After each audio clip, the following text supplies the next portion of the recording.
What is up, everybody? Welcome to Pub Sports Radio and welcome to the Draftkings Picks and Prediction Show. We are here for UFC 282. We have a 13-fight card.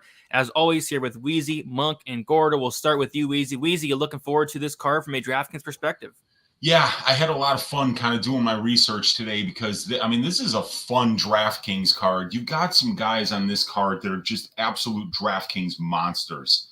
I'm looking at my points scored per minute here. I've got a guy that scores 7 points a minute. I've got a guy that scores 8.71 points a minute. I got a guy that scores 5.51 a minute, 5.36 a minute, 4.72 a minute. And those are some big underdogs that are scoring some of those numbers. So it's a fun week for DraftKings. There are some fighters that you would never place a money line bet on that you might be 50% owned this week. So let's chop it up, man.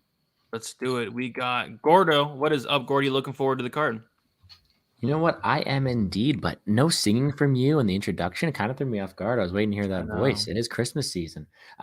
Speaking of Christmas season, we got ourselves a nice pay-per-view to end it off, and we have lost some. We got a bunch of newcomers, but I do think it's a decent DraftKings card and one that we can make some money on, and I'm looking forward to our contest, seeing how we're shaping up, and wish everybody the best of luck.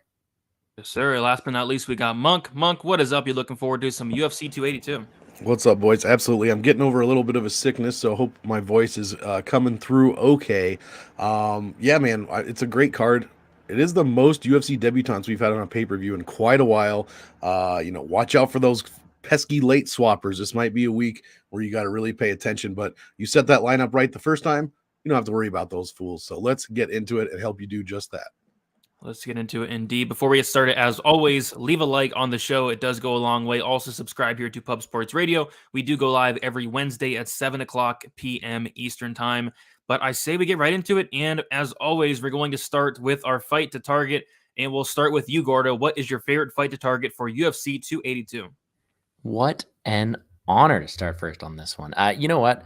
A few weeks ago, I saw this fight announced. I had it circled on my little lock of the night board over there. I'm like, I'm going to play this fight. It doesn't go to decision, no matter what the line is. Yeah, not minus 700. But what I can do is play it on DraftKings. We're talking about the Salvador and De Silva fight. This is a fight just chock full of violence. Like I said, minus 700, not to the distance. Both these guys are killer to be killed fighters. I think all their fights but one have finished inside the distance, including someone like Dana De Silva. Never really seen the third round. So this is one with violence written all over it. I do think there's actually a lot of value on the dog here because I don't think De Silva's but I don't think he's good defensively, but I think he's got some good offensive weapons here. But either way, I see a finish. I would not put a first round finish or a quick win bonus past either of these guys. Should finish early and should be a pretty high owned fight in the process.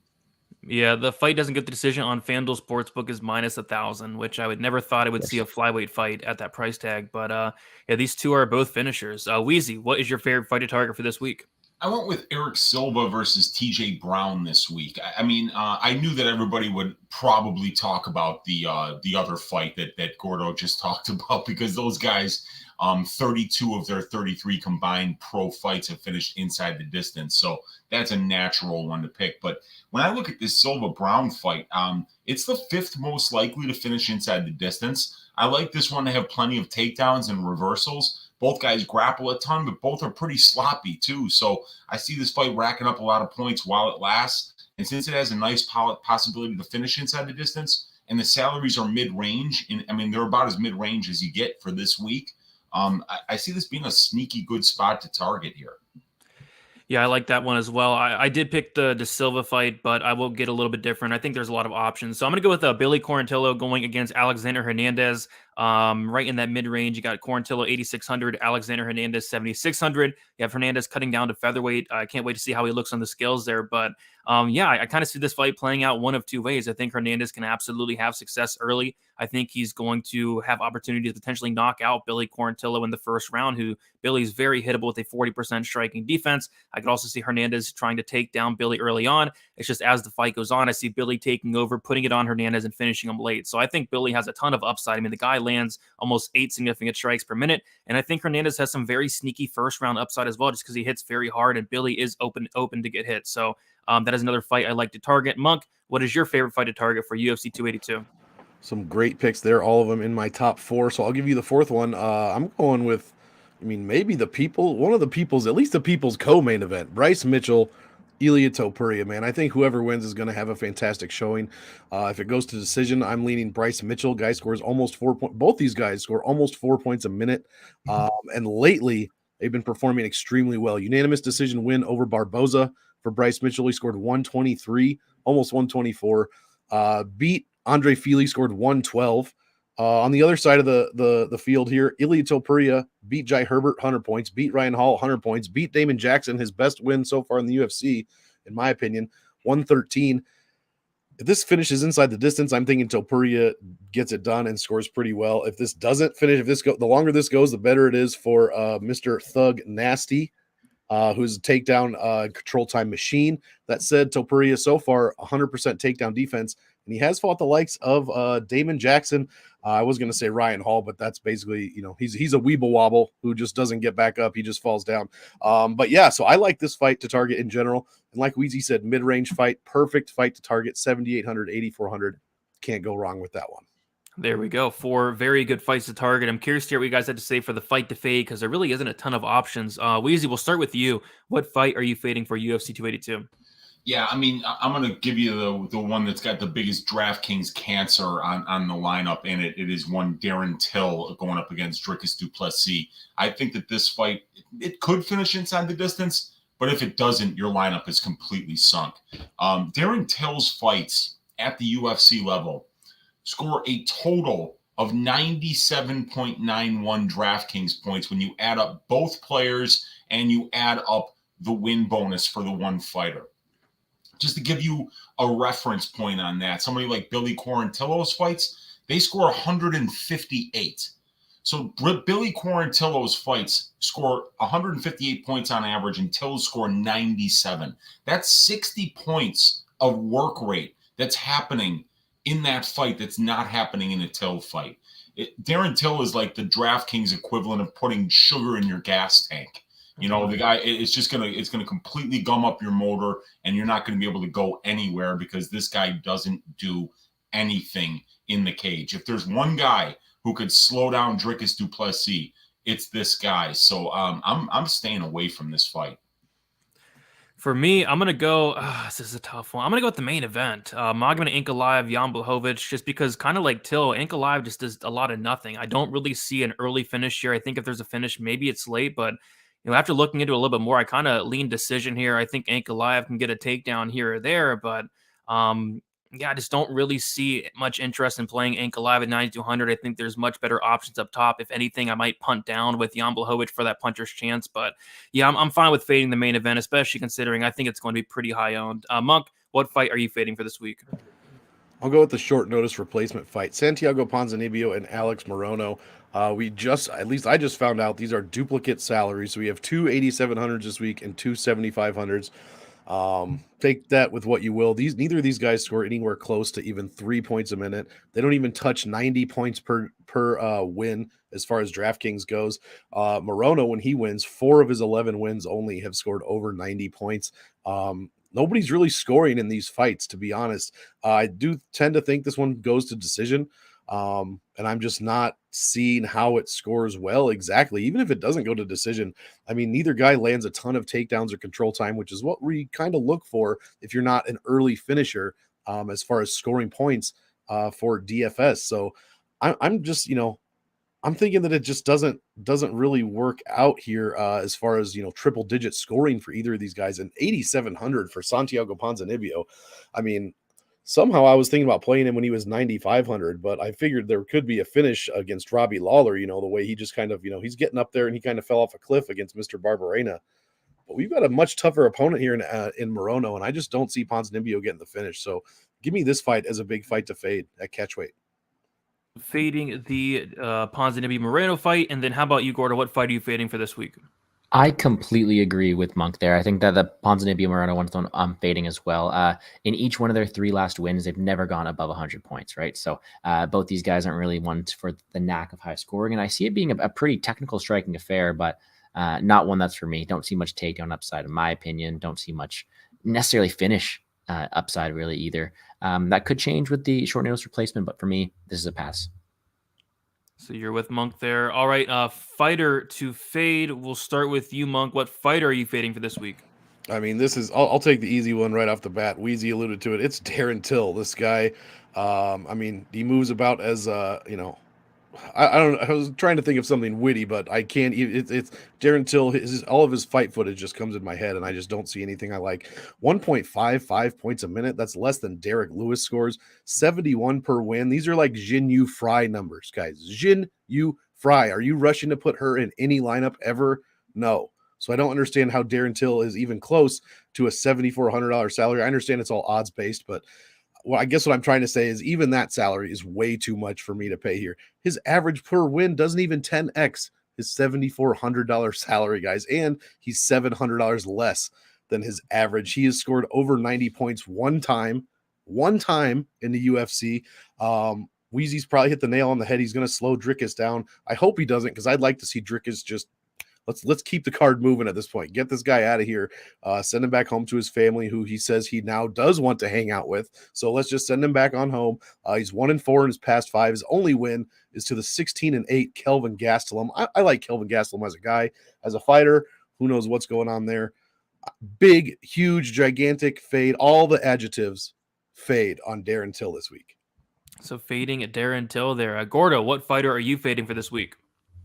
Yeah, there's a couple options up top that I'm going to leave to you guys. I'm going to go with one that's a bit more controversial, and not controversial, but one that I don't think other people are going to have here. I'm going to be fading Joaquin Buckley this week, and it's probably a bit popular because I see a lot of people, looking towards that knockout upside, seeing that ability for the knockdown points, maybe with some wrestling upside, but I just don't think he's going to get it. And over the course of a 15-minute striking affair, to which I assume this is going to be, I don't think that the winner scores necessarily that well, especially 8.5K. So with a guy who's been historically durable like Chris Curtis, with a guy who's got historically good takedown defense or decent takedown defense like Chris Curtis, Joaquin Buckley's extra points aren't really there. So I'm just going to stay off the Joaquin Buckley side. And even at that, his last decision win only scored 80. So this is one that I'm kind of just being a bit different and fading this one here. But there's also some good options up top with Ponzinibbio, like I just talked about, and like a guy that you guys are probably going to talk about shortly.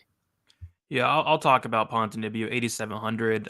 Like Monk said, yeah, if he was facing Lawler, he would absolutely be in play for me. But, Morono, although he is coming in on short notice, typically a very tough guy, a guy that is very tough to knock out. I don't see Ponzinibbio getting any takedowns here. I don't see him getting any control time. I think this is going to be a fight that primarily plays on the feet and does go the distance. At 8,700, I just think there's better options above him or below him. So I'm going to be fading Ponzinibbio this week at 8,700. Weezy, how about you? What fighter are you fading for this week? I'm also fading Buckley for the exact reasons that Gordo was just saying. I mean, Chris Curtis, very durable. He's very difficult to take down. So if a guy like Joaquin, who averages less than 3 DraftKings points per minute, is going to fight a stand-up fight with a guy who he most likely isn't going to knock out, then even in a decision win, he scores less than 80 points at that rate. So that's not worth paying $8,500 for. If he doesn't knock him out and if he doesn't take him down, even in a win at 8,500, he's just not going to, on this card especially, where you've got a lot of young, up-and-coming, light guys, 125-pounders that can put on a shit ton of pace. It's going to be really hard for this fight to have enough pace to it for somebody to wind up optimal. All right, there we go. All right, we'll move on to our favorite dog. Weezy, we'll stick with you. What is your favorite dog for this week? Man, I love me some Jared Gordon this week. This is a great spot for him. I love the stylistic matchup. He's a high work rate guy who uses his wrestling and top control and high volume approach to average 4.72 DraftKings points per minute. And Paddy's a guy who allows about 3.8 DraftKings points per minute. So if Jared can do what he's done over his career here, and Paddy is the kind of opponent who tends to allow somebody to approach him with that game plan, he could be a massive scorer if he uses that game plan to win a decision here. If he scores only 4 DraftKings points a minute, and keep in mind, he's scoring 4.72 against Paddy, he scores 90 points in a decision win. And it's set at a $7,100 salary. Give me plenty of Jared Gordon on Saturday. Yeah, and I think Gordon's going to be pretty low owned as well, just because everybody's on Paddy and he has all that hype. So, yeah, I like that call. For me, I'm going to go with Bryce Mitchell.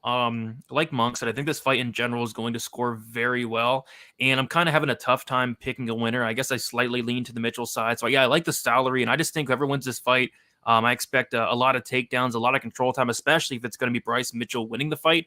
So I'm going to take some shots on Bryce Mitchell, 7,800. I think he has a lot of upside. He's been looking phenomenal lately. The takedowns look good. The wrestling, the control, the grappling always looks good. The cardio looks good. The striking's improving.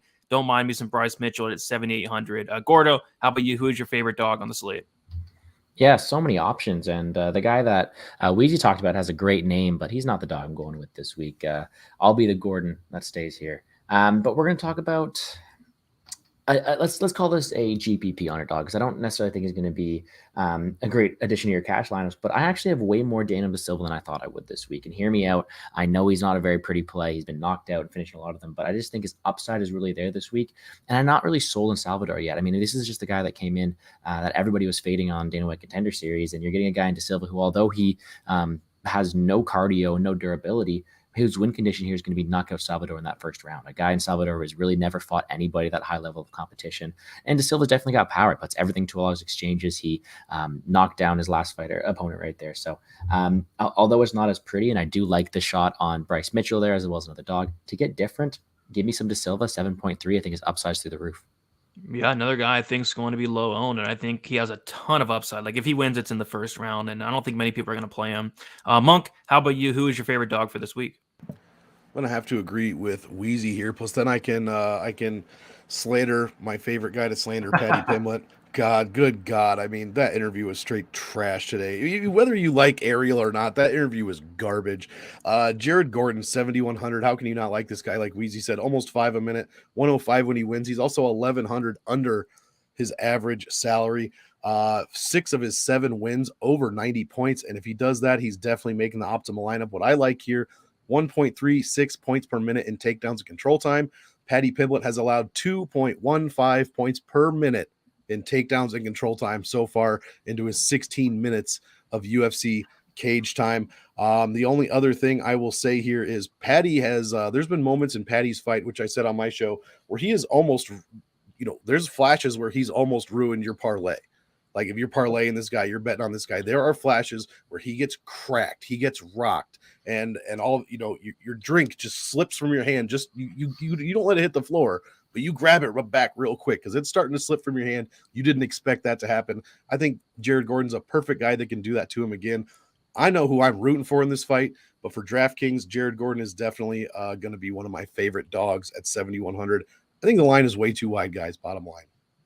Yeah, absolutely. I think there's a lot of wide lines on this card, honestly, and that is definitely one of them. So we'll go to our Prize Picks section. Be sure to, guys, if you have not yet, sign up on Prize Picks using promo code PubSports. We do talk about Prize Picks every single week, and I'll be honest, this week not a ton sticking out.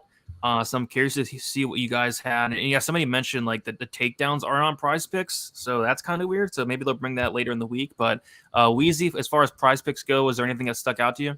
I got 2 of them, if you don't mind, that stick out here. And one of the things that I've been looking at recently is the correlation between the amount of significant strikes landed and how much control time there is in a particular matchup.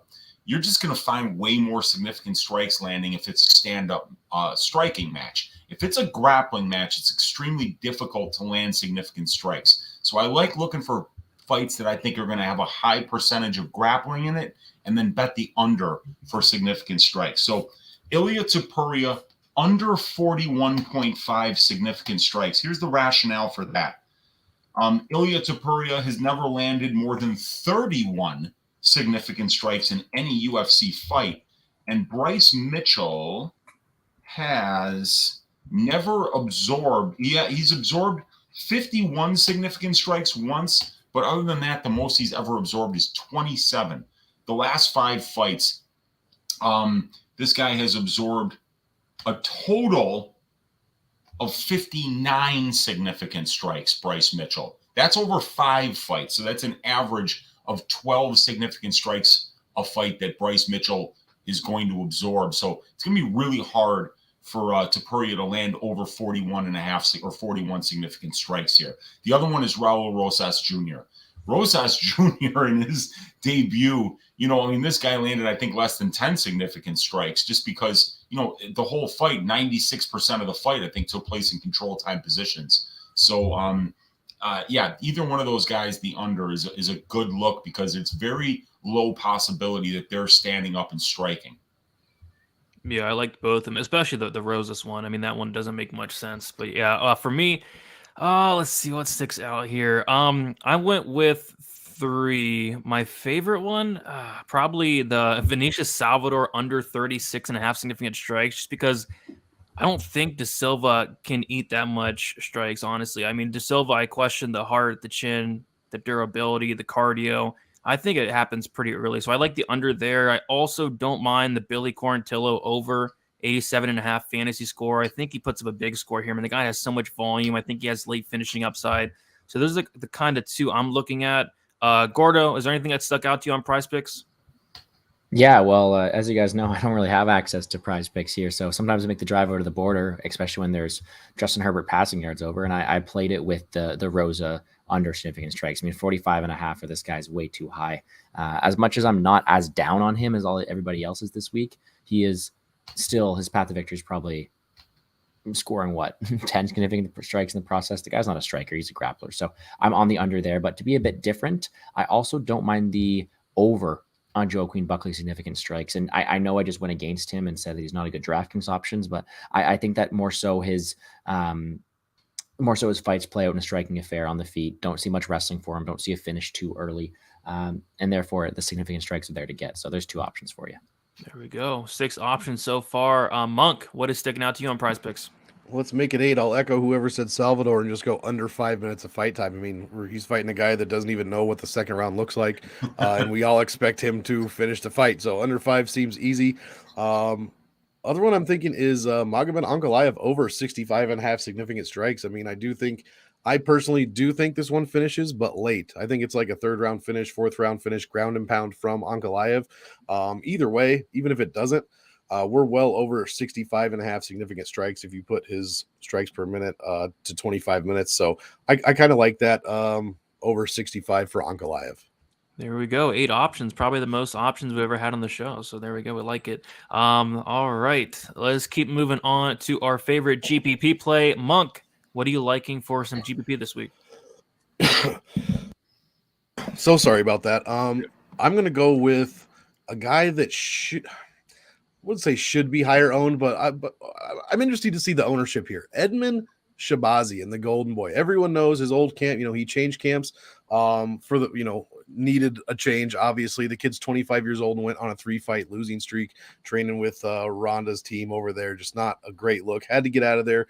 He has done that. The UFC has given him Dolce Lungiambula, who has dropped 3 in a row as well. It seems to me, and I'll do my Columbo impression here. It seems to me that the UFC is giving Shabazian a lane back in to getting that W here by giving him Dolce Lungiambula. I mean, the kid, like I said, he's just turned 25 years old. He hasn't fought for a year. So hopefully, in that year, he's made vast improvements. The $9,400 salary has a win rate of like 82%, excuse me. So I do like that for DraftKings. Scores 3.5 almost points per minute, 111 when he wins. And we are looking for that win this week against Dolce Lungiambula, who has been finished 3 out of his 4 UFC losses. He is 2-4 in the UFC. He's coming off of a loss to Soriano, Cody Brundage, Marc-Andre Barrios. So I think Shabazian might fly under the radar here, even at the highest salary offered. People are going to see him. They're going to see -3 in his streak. They're going to say, "Who's this guy? He's 25 years old. I haven't seen him fight in over a year." I'll be putting him in a ton of lineups. So I like Edmen here for a good GPP play. Yeah, I went with that one as well, but I'll get a little bit different. Give me Jairzinho Rozenstruik. We haven't talked about this fight yet, which is interesting because I think this fight finishes pretty early here. I think either guy's very live to get knocked out. What I'd like to see Rozenstruik do in this fight is just, come forward, let his hands go a little bit more. And he's been doing a better job at that, I noticed. And when he does let his hands go, I mean, the guy has a ton of power. Daukaus just got knocked out by Curtis Blades, and Rozenstruik hits much, much harder than Curtis Blades. I mean, Rozenstruik's knocking guys out with jabs. I think he knocks out Daukaus, which is a shame. I mean, it's going to be Daukaus' 3rd knockout loss in a row, and I think it happens early as well. So I like me some Rozenstruik as far as a GPP play. Gordo, how about you? Who are you liking this week?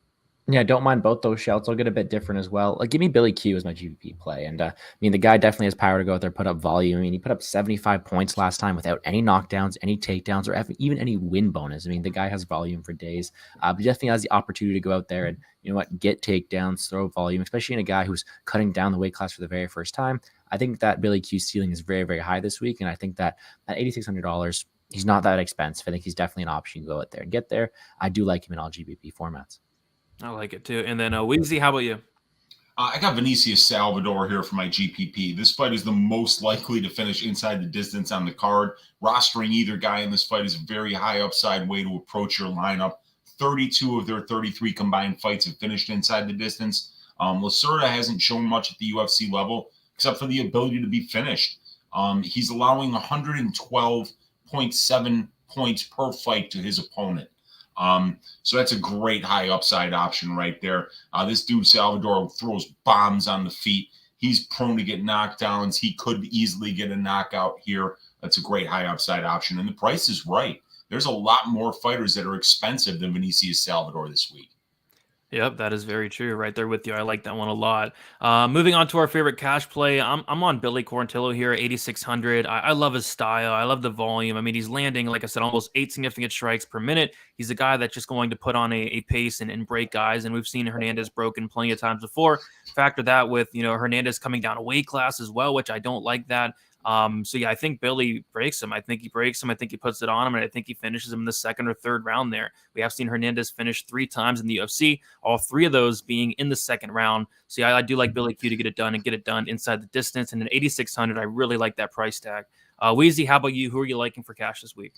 I'm going to go with Raul Rosas Jr. And let me make it clear that I've got Perrin. I've got a Perrin money line bet here, but Raul's the one guy in the top 8 salaries that we can 100% count on to grapple like his life depends on it. So win or lose, this guy is going to go out there and do what you want a Draftkings player to do that has his particular skill set. He had 3 takedowns and 3 reverses in his Dana White Contender Series fight. And if he sucks Jay into a grappling match and Jay doesn't do everything in his power to keep it standing, Raul's going to rack up points with this wrestling-heavy approach. And Jay has excellent conditioning and a great get-up game. So this could be DraftKings gold for Raul if he gets multiple takedowns per round. This could be an up-and-down fight, up and down, up and down, up and down. Because if Jay keeps getting up, there's no plan B for Raul. He's just going to have to keep shooting. And from a DraftKings points perspective, this guy could get knocked out late in the second and still score 50 to 60 points. So I do like Rosas as a good cash play here. We know he'll grapple. Yep, he will definitely grapple. That is for sure. I like that. Monk, how about you? Who are you liking for cash? I'm gonna go with the favorite half of the main event, Magomed Ankalaev. Everybody loves Jan Blachowicz. That's not really what we're talking about, though. It's favorite cash. A guy I think has a great percentage of a chance to win. A guy that has a great percentage of a chance to score, 80, 90 points and just guarantee you that winning spot in your roster for cash. I mean, Ankalaev, 94.25 points per win. That's not what you're looking for winning big contests, but that's not what we need him here for. He's only $10 less than his average salary, so he's right there. I just think he stifles Błachowicz here pretty not easily, but kind of easily. His takedown defense is 86%. Błachowicz is rocking a 67% takedown defense. We saw what Glover did to him. He put him in a neck crank for like 60 seconds, and this dude's fight was over with. Ankalaev, I think, is just going to be able to have his way. I think he lands a takedown kind of whenever he feels a takedown or a trip, whenever he kind of feels like it, and stays on top, man. I just like Ankalaev to win the fight here. And at 9,200, I mean, that's a great price for what I consider as close to a lock as you could pretty much get. I'm not saying lock. I'm saying 80, 90% chance of winning. That's what I think is going to happen. 9,200 is a good price for that. Last but not least, we got Gordo. Gordo, how about you? What do you like for cash? Yeah, we're going with the most expensive fighter on the slate. We're taking Edmen Shabazian, the golden boy. I do think this is a get-right fight for him, changing camps, getting his mind back into it. I think he wins this fight at a very, very high clip. And even at that, I think that it's most likely a finish, too. So in cash, I think that the ceiling's there. I don't see him being obliterated here, so I think that his floor is there as well. I think that is a pretty safe option this week.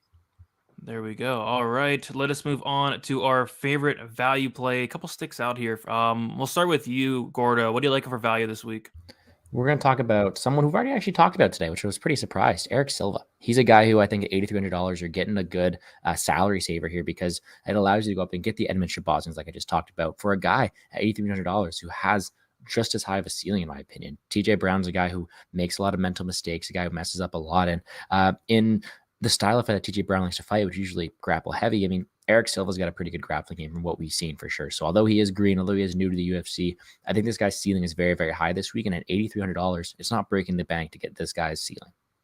Yeah, and I think that's a great fight to target in general. Weezy, how about you? Who are you liking for a value play? Yeah, I mean, I'm going to go with Billy Quarantillo because I feel like it doesn't matter when you roster this guy. He's automatically value because of the way that he fights. He's DraftKings gold. This guy is scoring 5.36 DraftKings points per minute over the 7 fights that he's had at the UFC level, including the Dana White Contender Series. That's averaging 114.86 points in his wins. And check this out. When Quarantillo loses, he's averaging 64.65 points. I mean, you never see those kind of totals in a loss. So volume and pace are huge weapons in DFS, and Billy Q brings those qualities. So if you leave him out of your lineups, you do it at your own peril. Add to that Hernandez is cutting to 145 pounds for the first time in his career. So if that cut goes bad and his conditioning is compromised, Billy Q is going to run him into a dick saw on Saturday. Well, I love it. For me, I'm going to go with a weird one. We haven't talked about this fight at all, but I'm going to go with Steven Kozlow at 6,900. Just due to the fact that, Simon, he looks solid, but I mean, there's so much missing information on Simon. What does his takedown defense look like? What does his get up game look like? We've seen really none of it. And Kozlow, he's 6-0 in MMA. Professionally, 6 first-round finishes by submission. They call him the pillow because he's putting guys to sleep, and he's a 10th planet guy as well. So, what is Simon going to look like off of his back? We don't know. We're going to find out. And I think if Kozlow wins, his path to victory is going to be to grapple and to get that early finish. So I don't mind some shots on Kozlow. I think this fight in general is going to be very low owned. Monk, how about you? Who are you liking for some value? You said Kozlow. I had to look it up. I'm much more familiar with people calling him Obi-Wan Shinobi the Pillow. So Yes. I wasn't sure who you were talking about, but now I definitely know you're talking about Obi-Wan Shinobi the Pillow. Yes, sir. 8,900. Vinicius Salvador. This might be one of the best lineups on the card. We already talked about him. 7 points a minute. 135 is what he would have scored in Dana White Contender Series fight against a guy that cannot make it out of the first round. Da Silva, when he loses, gives up 114. He gives up 8.64 points a minute. I mean, what other value do you need to see on this card other than those numbers? Give me Salvador for an early finish. Hopefully he gets a knockdown or two first. And, 135 at 8,900. I mean, this guy's not even $9,000, and he has potential to be the highest scoring guy on the card. So that screams value to me. Vinicius, V for value. Value Salvador. Give me Vinicius Salvador. Absolutely. I like it. We'll move on to our dart throw. I like Salvador a ton this week, but my dart throw is actually going to be Daniel Da Silva at 7,300. The reason being is offensively, he's dangerous. He's a very solid striker with lots of power and then a very good submission game as well. And the thing with Salvador, he looked phenomenal on the Contender Series, but if you go watch any other fight than that, I mean, he looks awful. That's why, going into the Contender Series, I was very confident in his opponent. And he showed up and he just looked like somebody I've never seen before. Maybe he made improvements or maybe he had a good night or I don't know what would happen, but he just looked different. And if he shows up like he did on the Contender Series, I think you smoke Silva, and I think that's the most likely outcome. But, Silva, like I said, offensively, he can give it. He can't take it at all. But Salvador has been finished 3 times. He's been submitted. He's been knocked out. And if Silva does win, he's going to win in the first round, and it's going to be a big score, and it's going to be low owned. So my dart throw is Daniel Da Silva this week, although I think he probably does get his ass shaved. Weezy, how about you? Who's your favorite dart throw? Yeah, I'm going to kind of flip the script here and just talk about TJ Brown because the guy's got the worst haircut maybe on the entire roster. He's got some of the worst fight IQ on the entire roster. He makes bad choices not only in the cage but in the barber's chair. So why would you roster him? Well, I mean, he's going up against a Venezuelan guy who's 35 years old, making his debut, who's coached by his dad. I've seen nothing on tape from this guy Silva to indicate that there's that there's anything about his skill set that's even close to UFC caliber here. And I mean, even TJ Brown, has been out there, shitting the bed over and over and over again, but at least he's going 3 rounds with guys that we know are legitimate mixed martial artists here. If this fight goes the way I kind of think it's going to go, I think you're getting a lot of value in TJ Brown, who's a guy who will fight that kind of style as well, a grappling heavy style, a sloppy grappling heavy style. Because sometimes like a guy that's a really good grappler like Damian Maia just takes you down once and then he submits you.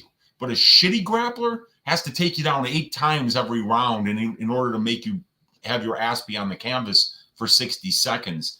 And TJ Brown is the definition of a bad fighter, but I think it's going to be a sloppy grappling heavy pace here. And I think TJ scores a lot of points in it. Yeah, unfortunately, I will be having some TJ Brown myself, but I'm not going to, because you got to. I mean, I think the fight scores very well for the winner, especially at those price tags. So I will have some TJ Brown. Monk, how about you? Who are you liking as a dart throw?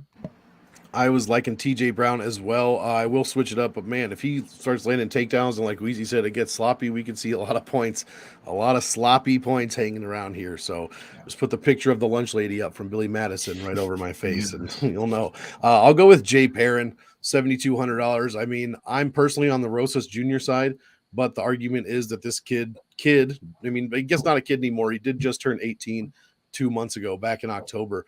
But if Jay Perrin is able to withstand what is sure to be several takedown attempts from Rosas Jr., I mean, we saw Jay Perrin never continue to fight for your money in his fight against Arichi Lang, almost knocking him out. I mean, if that fight had 7, 8, 9 more seconds in it, that could have been a totally different story and a great round. So he did fight Mario Batista coming into the UFC. That is no joke. Mario Batista is turning out to be a fantastic fighter, especially at this division. I just think for $7,200 against a newcomer who we have seen on Dana White Contender Series, a new hot prospect, anything could happen here. Jay Perrin is 0-2 in the UFC, but he has 30 minutes of UFC cage time against 2 very decent fighters, in my opinion. So while he does allow well over 1 point per minute in takedowns and control time, if he can somehow find a way, to make this thing interesting, land a couple of shots on the feet, if he can keep it on the feet for spans of time, I think he's got a decent chance, and he could be a decent dart throw here at $7,200. Yeah, Jay Perrin to win by round 3 knockout is plus 4,000. Let's go, ship it. Gordo, how about you? What are you liking as far as your dart throw? Yeah, the Paul Rosas one is cool because it's not often I get to break down a UFC fighter. Actually, the first time I get to break down a UFC fighter that's younger than I am. But let's go to a guy who's only 8 months older than I am in Cameron Stamen.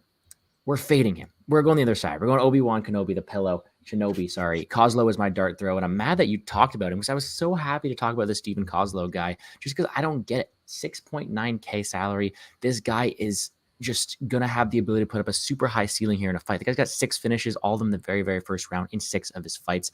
And we're acting like Cameron Stamen is this world beater. I mean, he was just an underdog to somebody that, in Josh Wang Kim, who he beat pretty well, but I mean, this is not a huge step up in competition. Sorry, not a huge step down for him to be minus 300 in the spot here, let alone a $9,300 favorite on DraftKings. So dart throw for me is going to be, I don't even know why his nickname is this. Let's call him the pillow, Stephen Kozlow, the pillow, just due to a super high ceiling and in a striker versus grappler matchup. The points are there for the grappler usually. So 6.9K, I'm taking him.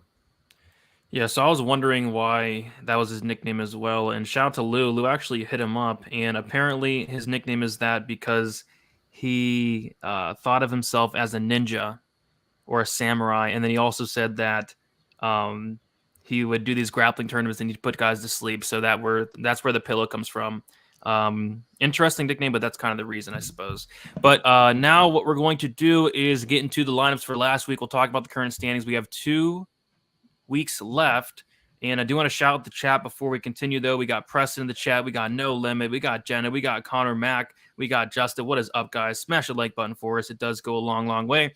But yeah, these results from last week, we have in 4th place, we have Gordo with RDA 113, Pierce 104, Levy 95, Guida 92, Anders 118, and Tuivasa 0.8 for 524 DraftKings points. Very good lineup from Gordo there. In third place was Monk with RDA 113, Pierce 104, Nicolau 110, Delidze 83, Anders 118, and Nunez 25 for 555.81. Another very good lineup. Weezy second place, RDA 1.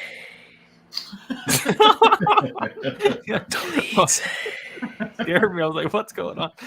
Weezy, second place, RDA 113, Pierce 104, Levy 95, Thompson 109, Anders 118, and the Nunez 25 or 566. And first place was me with the RDA 113, Pierce 104, Pavlovich 144, Rowe 78, Anders 118, and Nunez 25 for 583. Yeah, I think we all had really good lineups last week, but the current standings are fourth. We got Weezy with 16,282 DraftKings points. In third place, we got Monk with 16,376.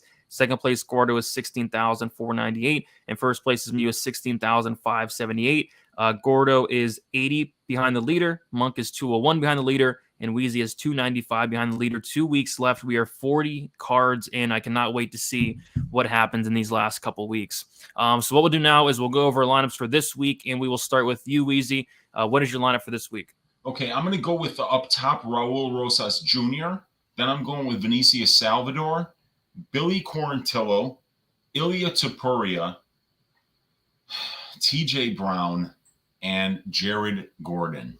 Ooh, we were very close for a second. I'm going with the same top three. Give me Rosas Jr. up top, Billy Quarantillo up top, and give me a Salvador up top as well. I'm going to go with Eric Silva. I'm going to go with Chris Curtis, and I'm going to go with Alex Morono.